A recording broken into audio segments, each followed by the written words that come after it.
game against Wally Lewis. And Wally had a beeline for me. Big fight came out.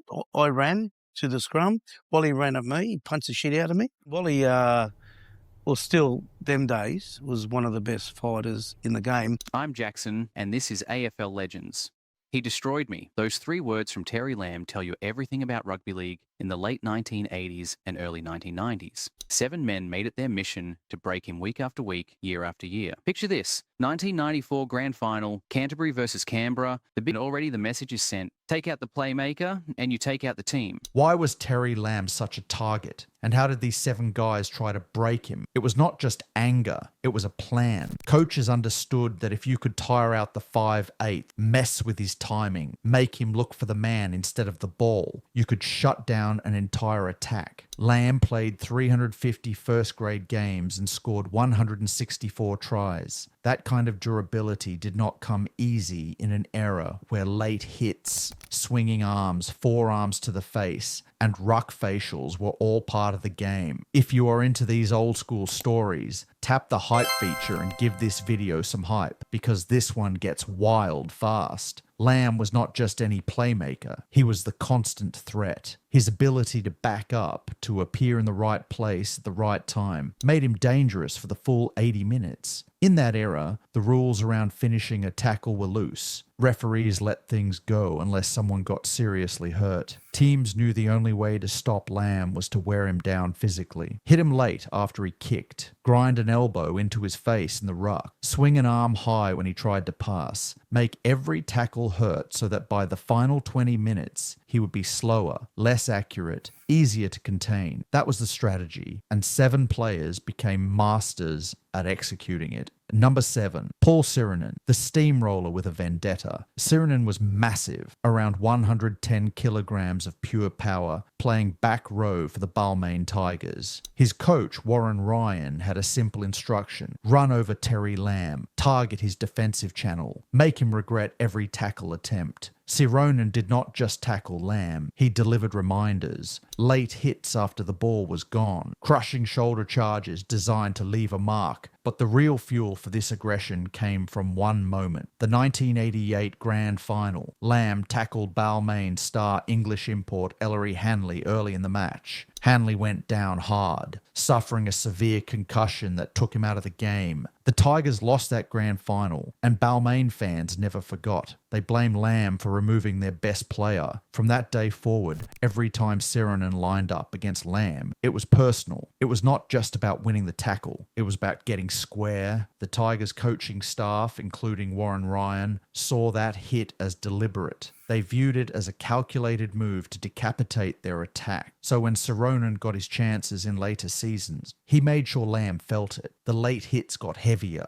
The contact got meaner. Sironen once said his main goal was to provide a big impact that would hurt them and impair their go forward. For Lamb, that meant 80 minutes of knowing Sironen was hunting him. The psychological toll was real. Every time Lamb backed up into a play, he had to be aware of where Sironen was. One lapse in concentration and he would get flattened. This was not random thuggery. It was tactical intimidation with a personal edge. The 1988 Hanley incident cast a long shadow. Even years later, when Lamb was appointed coach of the West Tigers in 2001, the move sparked controversy. Balmain supporters still carried anger over that tackle. For Sironen, the vendetta was more than just a few dirty hits. It was a decade-long campaign to make Lamb pay. Number 6. Peter Sterling, the cerebral rival with a brutal system. Sterling is remembered as one of the most skilled halfbacks in rugby league history. He played for the Parramatta Eels, and his tactical mind was legendary. But when the Eels faced the Bulldogs in the mid-1980s, skill was not enough. The rivalry between these two clubs was fierce. They met in the 1984 and 1986 Grand Finals, and both matches were defined by physical attrition. Sterling was not a traditional enforcer. He did not throw wild punches or deliver blatant high shots, but he was part of a system that used late hits and heavy contact as standard procedure. The Eels' defensive structure prioritized finishing tackles on Lamb with maximum impact. Every time Lamb released the ball, he got hit. Not a second early, not a second late. Right on the edge of what the referee would allow. This kind of clean, dirty play was harder to penalize because it was technically legal, but the cumulative effect over 80 minutes was devastating. Lamb would be bruised, battered, struggling to maintain his usual sharpness. The 1986 Grand Final was the ultimate example. The match ended 4-2 in favour of the Eels. It was a defensive grind where neither team could find space. Lamb came close to scoring, but Eels prop Terry Lee Beater produced a superb tackle to shut him down. Throughout that game, Lamb was subjected to relentless pressure. He was hit just as he passed, hit just as he kicked, hit in the ruck when he was trying to play the ball. The Eels knew that if they could disrupt his timing, the Bulldogs' attack would stall, and it worked. The rivalry was so intense that in 1987, during an exhibition match in the United States, a brawl erupted just 24 seconds after kickoff. That tells you everything about how deep the tension ran. Sterling and Lamb were often compared as playmakers, but on the field, elegance went out the window. It was about who could absorb more punishment and still execute their game plan. For Lamb, facing the Eels meant knowing he would spend the entire match under siege. Number 5, Wally Lewis, the king who ruled through size and intimidation. In State of Origin, the stakes were even higher. New South Wales versus Queensland was not just a game, it was a war. Wally Lewis, known as the King, captained Queensland with a combination of skill and brute force. He was bigger than Lamb, stronger, and he used that advantage ruthlessly. When Lewis ran the ball at Lamb's defensive channel, he led with a heavy forearm tucked into his chest. The target was clear: Lamb's chest, his jaw, anywhere that would hurt. This technique was legal at the time, but Lewis turned it into a weapon. Every tackle Lamb attempted on Lewis was physically taxing. Lewis understood that if he could wear Lamb down, the Blues' tactical structure would weaken. It was not just about the meters gained,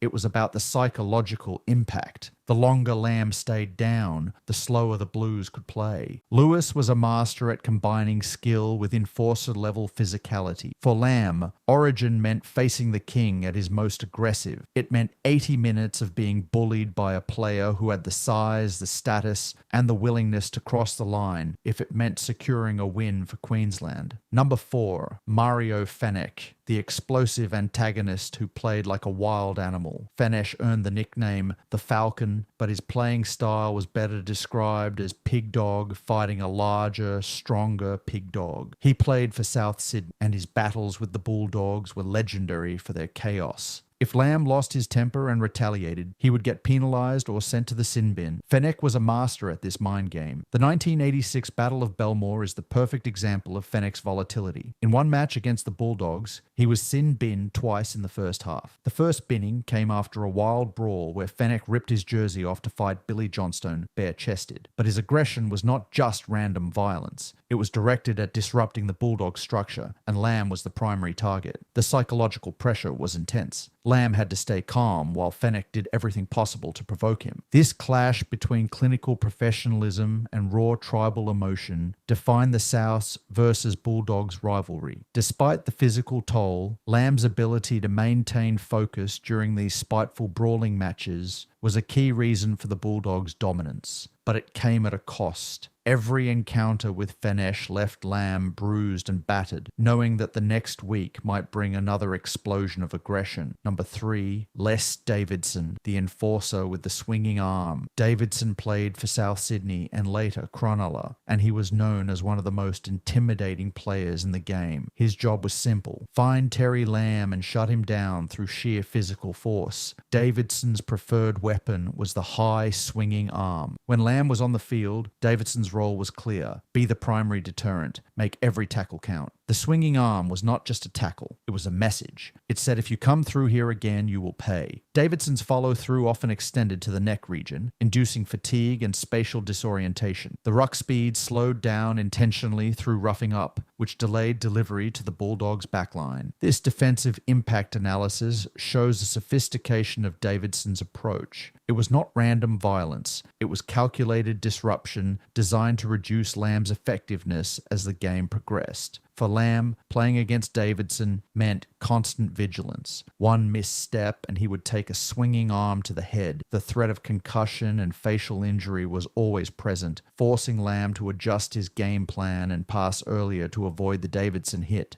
Number 2, Ben Elias, the ruck gorilla with genuine hate. The rivalry between Elias and Lamb is often described as one of the most bitter in Australian rugby league history. Elias was a hooker for the Balmain Tigers, and his battles with Lamb went beyond professional competition. Elias admitted they genuinely hated each other during their playing days. This was not manufactured rivalry for the cameras. It was real, fueled by the intense tribal nature of the Sydney club scene and the competitive pressures of the 1980s. For Elias, playing Lamb dirty was about psychological dominance. If he could make Lamb lose his temper, the Bulldogs' tactical structure would crumble. The hate between them was so intense, it affected their time together in the New South Wales camp during State of Origin. They were supposed to be teammates, but the friction from club rivalry created a fractured dynamic within the Blues. The rivalry reached its peak in the mid to late 1980s, when the Bulldogs and Tigers were both perennial contenders. Every match was a battle, and Elias made sure Lamb knew he was there. The late hits after kicks were a standard feature of the Elias repertoire. Number 1, Steve Walters, the calculated blow in the biggest game. We started with the 1994 Grand Final, and now we come full circle. Steve Walters, the Canberra Raiders hooker, delivered one of the most memorable hits on Terry Lamb in the highest stakes match of the year. Walters was one of 3 brothers who dominated Queensland and National Rugby League. He was known for deceptive toughness. Walters aimed to decapitate the Bulldogs' tactical head. The stray forearm that caught Lamb was not an accident. It was a statement of intent. Take out the brain of the team early and force them to play without their usual composure. The impact was immediate. Lamb struggled to regain his focus for much of the first half. During that period, the Raiders established a lead they would not give up. In the context of the 1990s, such a hit was often ignored by referees unless it resulted in direct injury. This allowed players like Walters to use their physique to assert dominance over smaller, more technical players like Lamb. The 1994 Grand Final was the culmination of the 87th season of professional rugby league in Australia. It was the biggest stage, and Walters used it to deliver a message that echoed throughout the sport. Big game intimidation was real, calculated, and effective. What made all of this worse was that it was not random. Coaches understood tactical decapitation. They knew that if you could remove the playmaker from the equation, either physically or mentally, you could control the match. Terry Lamb was targeted because he was dangerous. His backing up ability, his 164 tries, his 350 first-grade games, all of it made him a priority target. The dirty tactics ranged from blatant violence like swinging arms and forearms to subtle disruption like facials and ruck niggle, but they all served the same purpose: wear down the opposition's most important player until he could not function at full capacity. The game evolved because of these tactics. The early 1980s featured open brawls and blatant high tackles. By the mid-1990s, the intimidation became more surgical, like the Walters forearm in 1994. But the dark arts of the ruck lasted longer. The facials, the late hits just within the referee's tolerance, the strategic slowing of the play the ball. These techniques required skill. The enforcers had to be dirty without being clumsy. They had to inflict maximum damage with minimum risk of suspension. Players like Elias and Walters mastered this balance. The frequent targeting of playmakers eventually pushed the game towards stricter late tackle penalties and better protection for kickers. The extracurricular activities of the 1980s became the catalyst for the highly regulated ruck of the modern NRL. But here is the thing. Terry Lamb kept going. Despite being the target of some of the toughest, most intimidating players in rugby league history, he played 350 games. He was the leading try scorer for 6 consecutive years. That kind of durability is a statistical anomaly in an era of extreme physicality. The dirty campaign failed to truly stop him. If anything, it highlighted how far teams were willing to go to slow him down.